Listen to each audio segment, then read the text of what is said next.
오늘 우리가 함께 읽은 본문은 할례와 율법 문제에 관하여 논의했던 예루살렘 회의를 지나 이제 바울의 2차 전도 여행으로 이어지는 그런 장면입니다.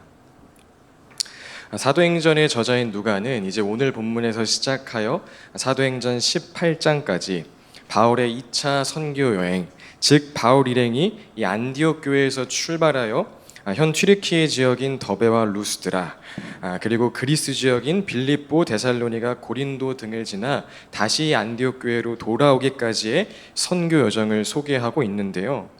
앞으로 나눌 이 선교의 모든 여정은 우리에게 단순한 여행기가 아니라 그 안에 하나님께서 어떻게 일하셨는지, 또 하나님께서 오늘 우리에게 주시는 메시지는 무엇인지 분명하게 전해주고 있습니다. 자, 이제 앞으로 몇 주간 그 2차 선교 여행의 여정을 함께 할 텐데요. 자, 오늘은 그 전에 특별히 이 사도 바울이라는 인물에 집중하여서 그가 선교의 과정 속에서 어떤 깨달음을 얻었을지, 또 그리고 어떤 성장의 과정을 겪었을지에 대하여 성경적 상상력을 더해 함께 나누고자 합니다. 오늘 이 시간을 통하여서 바울을 변화시키셨던 하나님께서 오늘 우리의 삶도 변화시키고 인도해 가실 것이라는 그 기대와 또 감사가 더해지길 바랍니다. 지난주 설교 말미에 우리는 본질에는 일치를, 비본질에는 자유를, 그리고 그 모든 것에 사랑을 더하라는 루퍼투스 멜데니우스의 글을 함께 읽었습니다. 자, 그렇다면 여러분, 여기서 가장 중요한 문장은 무엇일까요? 그것은 모든 것에 사랑을 더하라는 말일 것입니다. 왜냐하면 사랑이 빠지면 본질과 비본질을 혼동하게 될 뿐만 아니라 본질의 일치, 비본질의 자유가 아닌 오히려 본질의 자유, 비본질의 일치를 선택하게 되어서 모든 관계가 이 분열에 이르게 될 수 있기 때문이죠. 자, 예를 들어 먼저 예수님을 통하여 그 은혜로 구원받는다와 같은 이 본질에 관한 이야기를 한번 해봅시다. 여러분이 예수님을 믿지 않는 가족 혹은 친구에게 예수님 믿어야 구원받습니다 라고 말했는데 그 상대방이 아이 그거 다 뻥이야, 나 그런 거 안 믿어 라고 답했다면 여러분 어떻게 반응하시겠습니까? 만약 우리가 그 상대방을 진정 사랑한다면 결국에는 그 본질에 대한 일치를 이루기 위하여 당장에는 아이 뭐 지금은 그렇게 생각할 수 있어 라는 유연한 태도를 가지고 먼저 같이 밥도 먹으러 가고 또 그 사람과 놀러 다니면서 친해지고 또 밤마다 그 상대방을 위해 눈물로 기도하며 그렇게 언젠가 그 대상이 예수님을 구주로 영접하기를 기다릴 것입니다. 자, 그런데 만약 그 사이에 사랑이 빠지면 어떻게 될까요? 상대방에게 부정적인 의미로서의 자유를 주게 되는 것입니다. 내 의견이 이 영생에 관한, 영원한 생명에 관한 아주 본질적인 내용임에도 불구하고 그 관계에서 사랑이 빠지면 그래, 너랑은 이제 더 이상 대화가 안 통한다, 너는 너 길 가라 라는 태도를 보이게 될 것이란 이야기죠. 비본질에 대한 경우도 마찬가지입니다. 예를 들어 저는 탕수육 부먹파고 저희 아내는 탕수육 찍먹파라고 한번 생각을 해봅시다. 제가 아내를 사랑한다면 어떤 선택을 할까요? 비본질에 대한 자유를 택할 것입니다. 뭐 찍어 먹는다고 돈 더 내는 것도 아닌데 아내의 행복과 만족을 위해 기꺼이 찍어 먹는 자유를 택할 수 있는 것이죠. 자, 그런데 만약 이 관계에서 사랑이 빠지면 어떻게 되겠습니까? 부먹이냐 찍먹이냐라는 문제로 도장 찍으러 가는 일이 생길 수도 있는 것입니다. 자, 사랑이 빠지면 비본질적인 영역에서의 일치를 서로에게 강요하며 부어 먹지 않는다면 넌 날 사랑하지 않는 것이다, 찍어 먹지 않는다면 넌 날 미워하는 것이다 라는 식으로 서로를 괴롭히게 될 수 있다는 것이죠. 자, 이렇듯 모든 관계에서 분열이 생기는 가장 근본적인 이유는 의견 차이라기보다는 사실 사랑의 부재일 수가 있다는 것입니다. 본질이라면 일치시키면 되는 것이고 비본질이라면 서로를 자유하게 하면 되는데 모든 관계에서 사랑이 빠지면 본질을 일치시키려는 그 사랑의 수고와 노력보다는 각자 갈 길 가자는 그 자유를, 비본질적인 영역에서의 자유보다는 내 생각을 고집하는 그 일치를 강조하게 되어 결국 서로 갈라서게 된다는 것이죠. 우리 토부 공동체는 그 모든 것에 사랑에 사랑을 더하는 그런 사랑의 공동체 될 수 있길 예수님의 이름으로 축복드립니다. 자, 그런데 앞서 말한 이와 같은 사랑의 부재로 인한 문제가 놀랍게도 교회의 본질과 비본질을 분명하게 한 예루살렘 회의를 지나 이제 2차 선교행을 앞둔 그 안디옥 교회 리더십 안에서 일어나게 되었습니다. 자, 우리가 오늘 함께 읽은 본문 속에서 발견할 수 있듯이 바울과 바나바가 이 마가라는 요한을 2차 전도여행에 데리고 갈 것인가 말 것인가에 대한 문제를 가지고 싸우다가 서로 갈라서게 된 것이죠. 우리 15장 36절에서 39절까지 함께 읽어보겠습니다. 시작. 며칠 뒤에 바울이 바나바에게 말하였다. 우리가 주님의 말씀을 전파한 여러 도시로 신도들을 다시 찾아가서 그들이 어떻게 지내고 있는지를 살펴봅시다. 그런데 마라가라는 요한도 데려고 가려고 하였다. 그러나 바울은 밤빌리아에서 자기들을 버리고 함께 일하러 가지 않은 그 사람을 데리고 가는 것을 좋게 여기지 않았다. 그래서 그들은 심하게 다툰 끝에 서로 갈라서고 말았다. 네. 여기서 먼저 마가라는 요한에 대하여 잠시 설명드리자면, 이 마가는 예수님께서 부활 승천하신 후에 이 120명의 제자들이 함께 모여서 기도했던 그 마가의 다락방의 그 마가로서 한마디로 하자면 부잣집 도련님이었습니다. 120명이 들어갈 수 있는 사이즈의 다락방을 가지고 있는 매우 부유한 집안의 아들이었던 것이죠. 자, 그리고 이 마가는 과거 바울과 바나바의 1차 선교 여행에 동참했다가 밤빌리아라는 지역에서 중도 포기하고 다시 집으로 돌아갔던 그런 아픈 과거가 있던 사람이기도 합니다. 부잣집 도련님에게 넓은 집과 안락한 방을 떠나서 열악한 환경 속에 산 넘고 물 건너가며 복음을 전하는 그런 삶은 너무나 고단하고 괴롭게 느껴졌기 때문이겠죠. 자, 그 장면을 사도행전 13장이 말해주고 있는데요. 13장 13절입니다.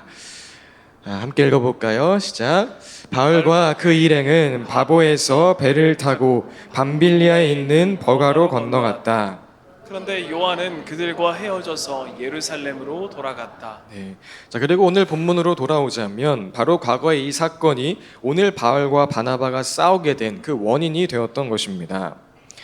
바나바는 사람이 어떻게 처음부터 완벽하냐, 예수님도 3번이나 부인하고 떠난 그 베드로를 다시 받아주지 않으셨냐, 우리 마가에게 한 번 더 기회 주자라는 입장이었을 것이고, 바울은 그게 무슨 소리냐, 이번 선교행 더 힘든데 마가 데리고 가면 중간에 더 큰 문제 생긴다, 예수님도 손에 쟁기를 잡고 뒤 돌아보는 사람은 하나님 나라에 합당하지 않다고 말하지 않았냐와 같은 입장을 펼친 것이겠죠.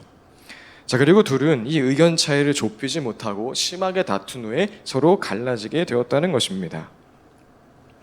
자, 그런데 가만히 생각해 보면, 특별히 오늘 우리가 주목하고자 하는 이 사도 바울의 삶을 생각해 보면, 사실 이 장면은 그리 쉽게 납득이 되지 않는, 참 받아들이기 어려운 장면입니다. 바울의 과거와 바울의 현 위치를 생각한다면 바울은 이런 주장을 할 수 있는 그런 사람이 아니기 때문이죠. 여러분, 바울이 원래 어떤 사람이었습니까? 자, 바울은 원래 예수님을 믿는 사람을 잡아다 죽이려고 했던 사람이었습니다. 선교하다 힘들어서 집으로 돌아간 마가와는 차원이 다른 그런 뼈아픈 과거를 가지고 있던 사람이었다는 것이죠. 자, 그런데 그랬던 바울이 어떻게 이 교회 공동체 안으로 들어오게 되었습니까? 자, 그것은 먼저 하나님의 전적인 은혜로 인한 것이었고, 또 특별히 바나바가 그 은혜의 통로가 되어 주었기 때문에 가능한 일이었습니다. 바울이 다마스쿠스로 가는 길에 오직 하나님의 은혜로 예수 그리스도를 만나 회개하고 변화되었지만, 그 사실을 이 교회 공동체가 아무도 믿어주지 않을 때에 바나바가 앞장서서 그런 바울을 변호해 준 적이 있었죠. 사도행전 9장 26절 27절입니다. 함께 읽겠습니다. 시작. 사울이 예루살렘에 이르러서 거기에 있는 제자들과 어울리려고 하였으나 그들은 사울이 제자라는 사실을 믿을 수가 없어서 모두들 그를 두려워하였다. 그러나 바나바는 사울을 맞아들여 사도들에게로 데려가서 사울이 길에서 주님을 본 일과 주님께서 그에게 말씀하신 일과 사울이 다마스쿠스에서 예수의 이름으로 담대히 말한 일을 그들에게 이야기해 주었다. 예, 바나바가 변호해줘서 바울이 교회 공동체 안으로 들어오게 되었다는 것입니다.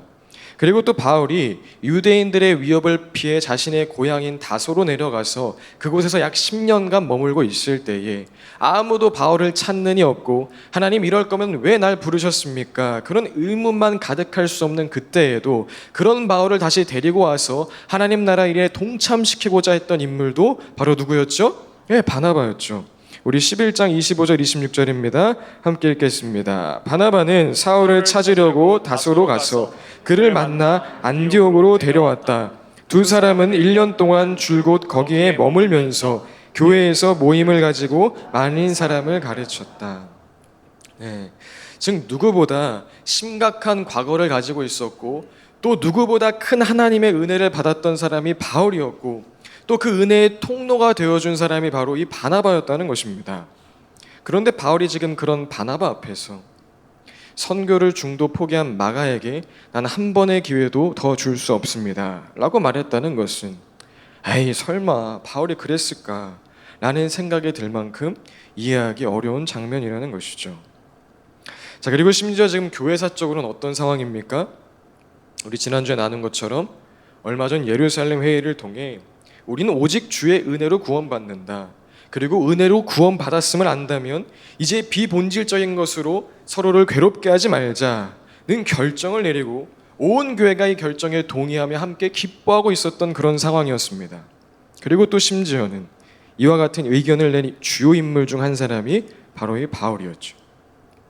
자, 그런데 그런 바울이 지금 할례와 율법의 문제에 비하면 정말 사소하게 느껴지는 이 마가를 데리고 가는 일에 대한 강경한 입장을 취하며 바나바와 심하게 다투고 갈라섰다고까지 하니, 이는 참 이해하기 어려운 그런 모순처럼 느껴진다는 것입니다.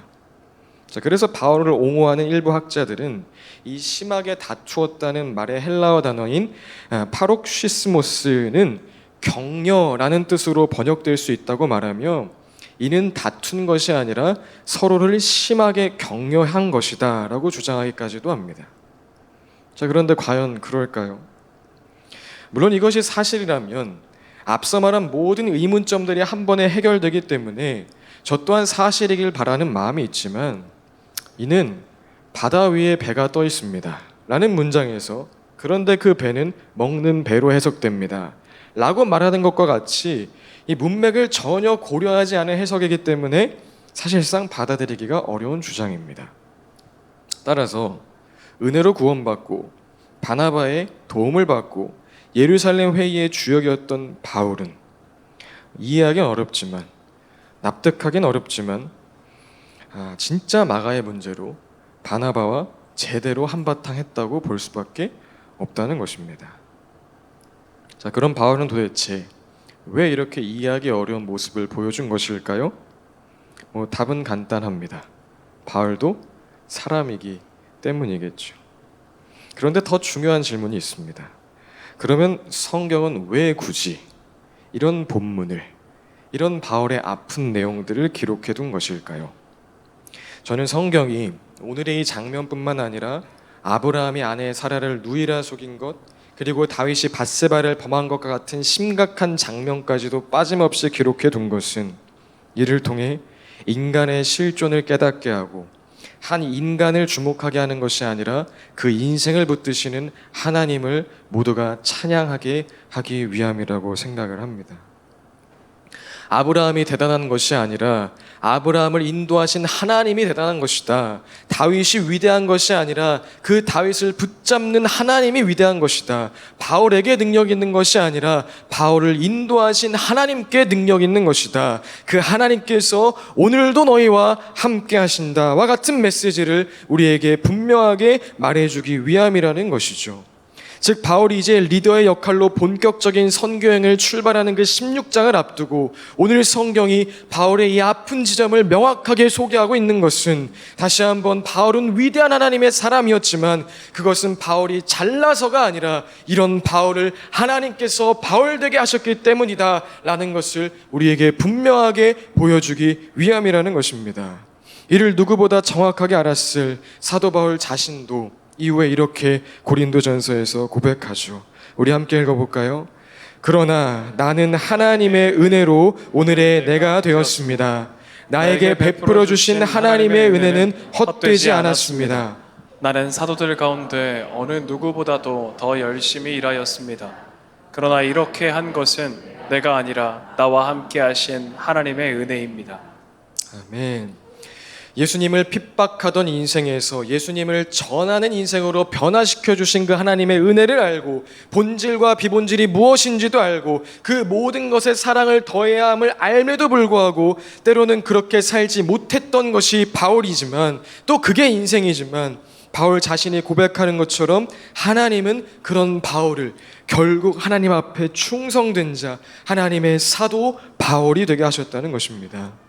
동일한 하나님께서 저와 여러분 또한 하나님의 열심으로 그 은혜로 그리스도의 장성한 분량까지 이루어 가실 줄로 믿습니다. 그렇다면 이제 본론으로 들어가 하나님은 그런 바울을 어떻게 변화시켜줬을까요? 오늘 함께 읽은 선교의 여정 속에서 우리가 두 가지 정도를 한번 유추해 볼 수 있을 것 같은데요. 첫 번째는 하나님은 바울이 알고 있는 그 진리로 바울을 거듭 깨닫게 하셨습니다. 바나바와 갈라진 후 바울은 이제 선교팀의 리더로서 루스드라라는 지역으로 향합니다. 그리고 그곳에서 디모데라는 제자를 만나 그에게 할례를 행하고 여러 도시를 두루 다니면서 예루살렘에 있는 사도들과 장로들이 정한 그 규정들을 사람들에게 전해주어서 지키게 하였죠. 16장 3절과 4절입니다. 바울은 디모데가 자기와 함께 가기를 바랐다. 그래서 바울은 그 지방에 사는 유대 사람들을 생각해서 디모데를 데려다가 할례를 행하였다. 그것은 디모데의 아버지가 그리스 사람이라는 것을 그들이 모두 알고 있었기 때문이다. 바울 일행은 여러 도시를 두루 다니면서 예루살렘에 있는 사도들과 장로들이 정한 규정들을 사람들에게 전해주어서 지키게 하였다. 디모데는 할례를 받을 이유가 전혀 없었고 예루살렘 회의의 결정에서도 할례는 권장사항이 아니었기 때문에 굳이 받을 필요가 없었지만 바울은 예루살렘 회의의 결정을 넘어서는 사랑의 원리로서 디모데가 유대인 그리스도인들과 더 가깝게 지내고 더 효과적으로 그들에게 복음을 전할 수 있도록 할례를 받도록 했다는 것입니다.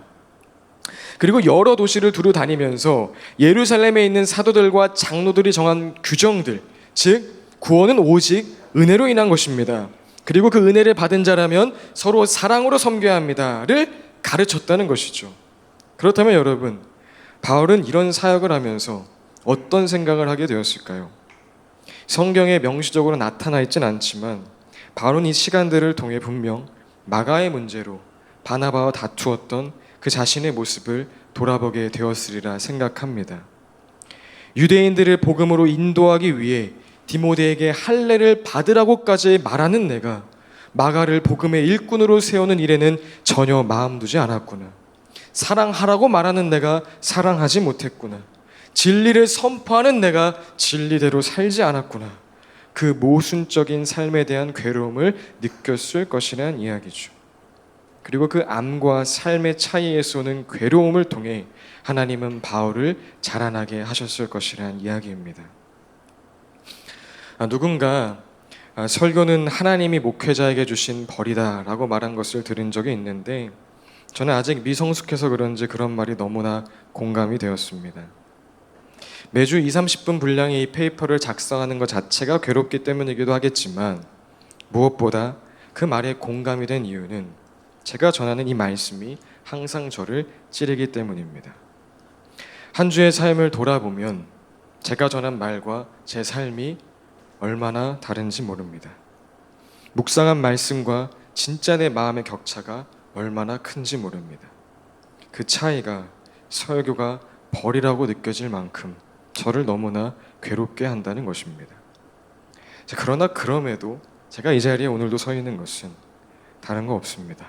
하나님께서 그 찔림과 괴로움을 통해 나를 변화시키고 성장시키고 자라나게 하실 것이라는 것을 참으로 구질구질하고 찌질하게 믿고 있기 때문입니다.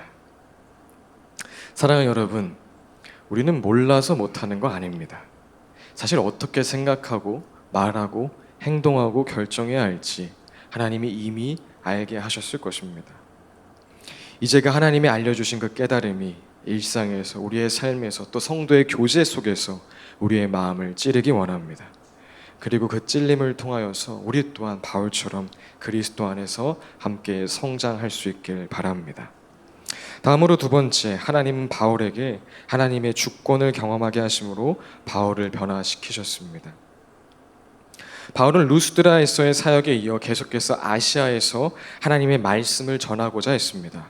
그러나 어떤 이유에서인지 구체적으로 우리가 알 수는 없어도 말씀을 전하고자 하는 그 선한 일을 성령이 2번씩이나 거듭하여 막으심을 경험하게 되죠. 우리 6절과 7절 함께 읽어보겠습니다. 시작. 아시아에서 말씀을 전하는 것을 성령이 막으심으로 그들은 부르기아와 갈라디아 지방을 거쳐가서 무시아 가까이 이르러서 비두니아로 들어가려고 하였으나 예수의 영이 그것을 허락하지 않으셨다. 네, 바울이 바나바와 함께 할 때에는 거침없이 전진했던 것 같은데 바나바를 떠나 이제 리더의 자리에서 나아갈 때에 막히고 또 막히는 그런 일을 반복적으로 경험하게 되었다는 것입니다. 자, 그렇다면 이 순간 바울은 또 어떤 생각을 하게 되었을까요? 하나님의 주권 앞에 하나님의 일은 내 생각, 내 판단, 내 계산으로 하는 것이 아니라 하나님이 하시는 것임을 다시금 깨닫게 되었으리라고 생각합니다. 마가를 두고 와서 선교가 잘 되고 마가를 데리고 와서 선교의 길이 막히는 것이 아니라 하나님의 일은 하나님이 하시는 것이구나.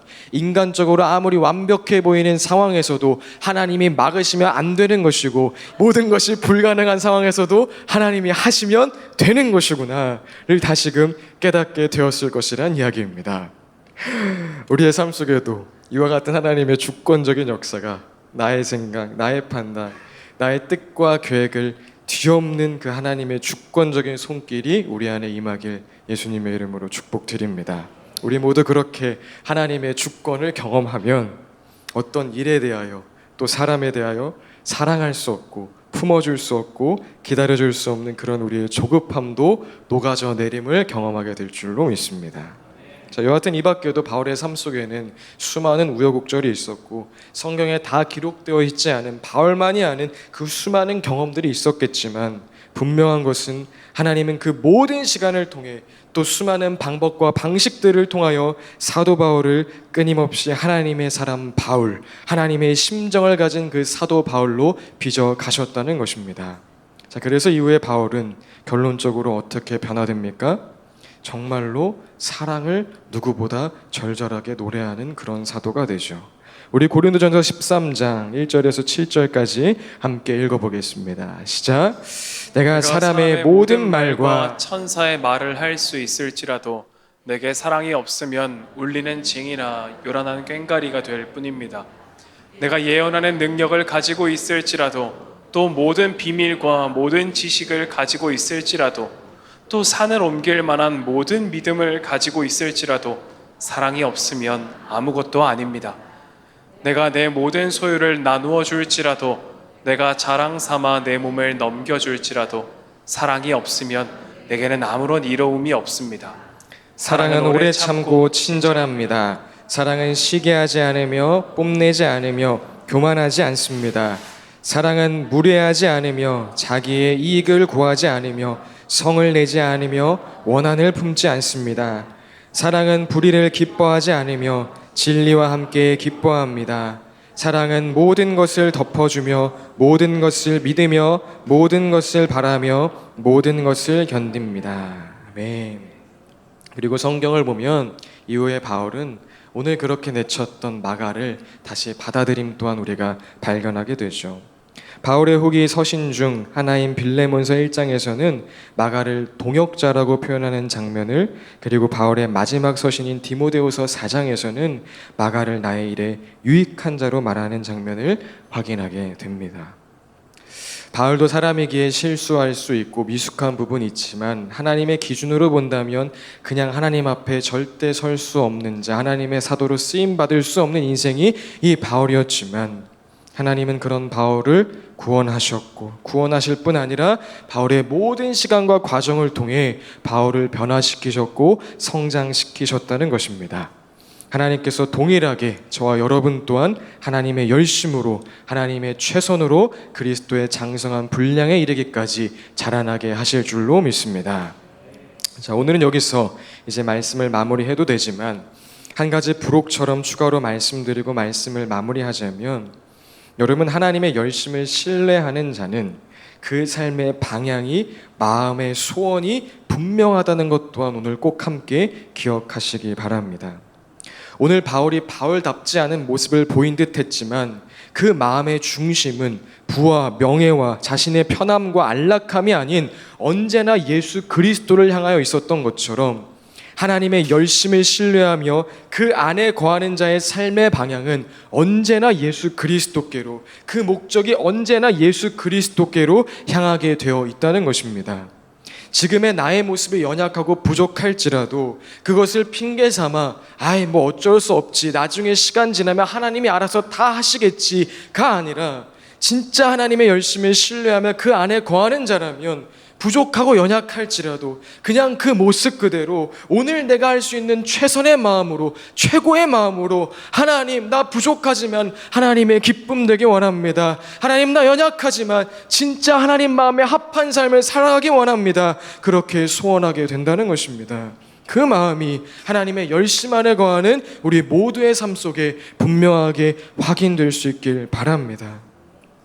그 예수 그리스도를 향한 분명한 목적이 우리 안에 있다면, 여러분, 우리가 내비게이션의 분명한 목적지를 찍고 갈 때 때로는 실수해서 길을 잘못 들어도 그 내비게이션이 언제나 다시 최적의 경로로 우리를 안내하는 것처럼, 여러분, 하나님께서도 예수 그리스도 그 목적지를 향하여 분명하게 나아가는 우리의 삶, 때로는 실수하고 넘어져서 잘못된 길로 들어선다 하여도 하나님은 계속해서 최고의 방법, 최선의 방법, 최적의 경로로 우리를 계속해서 인도하실 것입니다.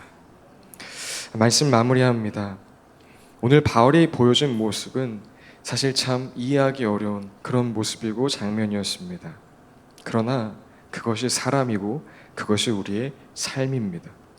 알아도 넘어지고 깨달아도 또다시 실수할 수 있는 것이 우리의 실존이라는 것입니다. 그러나 더 중요한 것이 있습니다. 그것은 하나님의 열심이 그런 우리의 삶을 계속해서 깨닫게 하고 변화시키고 성장시키신다는 것입니다. 알고 있는 진리를 통해 삶 속에서 계속해서 깨닫게 하시든지, 하나님의 주권을 경험하게 하시든지, 혹은 이 밖에 수많은 방법과 방식으로 우리의 삶을 하나님께서 신실하게 빚어가고 계시다는 것입니다. 그러니 우리 모두 그 하나님을 더욱 신뢰하며 그 하나님을 더욱 의지하며 예수 그리스도를 향하는 그 삶의 방향성을 분명하게 하여 함께 나아가기 원합니다. 그렇게 함께 주 안에서 자라나는 우리 토부 공동체 될 수 있게 예수님의 이름으로 축복드립니다. 하나님 아버지, 감사합니다. 조금 느린 듯해도 기다려주겠니? 조금 더딘 듯해도 믿어줄 수 있니? 네가 가는 그 길 절대 헛되지 않으니 나와 함께 가자. 앞이 보이지 않아도 나아가 주겠니? 이해되지 않아도 살아내 주겠니? 너의 눈물의 기도 잊지 않고 있으니 나의 열심으로 이루리라. 주님, 우리에게 그렇게 말씀해 주심에 감사드립니다. 그런 주님께 우리가 드릴 수 있는 것 우리의 진심뿐입니다. 하나님, 부족하고 연약합니다. 그러나 이제 그것을 핑계 삼아 나중에 어떻게 되겠지, 하나님이 알아서 하시겠지, 그런 태도로 살아가지 않겠습니다.